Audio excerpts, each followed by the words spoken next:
सबुठु बड़ कथा हूँ महाप्रभु श्री जगन्नाथंकर मंदिर पाखे कौन तामसिक कथा न रहू से गोटे बड़ लक्ष्य नहीं कि आम व्यवस्था करने को जाऊँ व्यवसाय कर लोकर इंफ्रास्ट्रक्चर को पूरा विध्वंस कराई ये सब कथा होता एवं परवर्ती पर्यायर अक्टोबर 2 रु आम आरंभ करुचु जोटा कि संकल्प नवापाई लोकों भितर गोटे सचेतनता आणबू जे निशा को छाड़ा जीवन को आदरवा ए कथा को लेकिन आरंभ होची एवं आसंता अक्टोबर 2 तारिख दिन माननीय मुख्यमंत्री ए कार्यक्रम को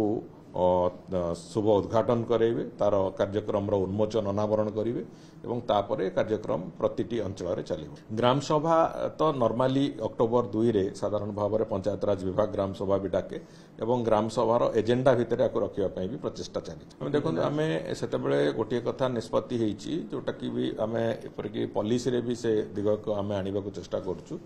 जे मंदिर परिसर चारिपटे 1 किलोमीटर रेडियस रे आमे कौन प्रकार मादक द्रव्यर बिक्री संपूर्ण रूपे बंद करा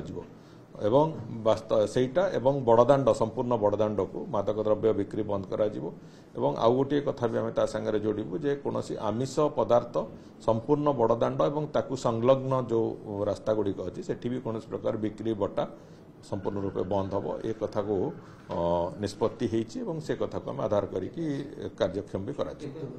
बहुत शीघ्र करा पॉलिसी थरे आसला परे तुरंत आम तारी आधार करा हाँ आध्यात्मिक सुरक्षा गोटे दिग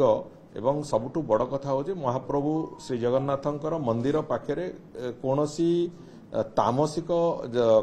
कथा न रहू से गोटे बड़ लक्ष्य नहीं कि आम व्यवस्था करने को जाऊँ आम बहुत शीघ्र पॉलिसी आसला परे से कथा इम्प्लीमेंटेशन भी 100% करा।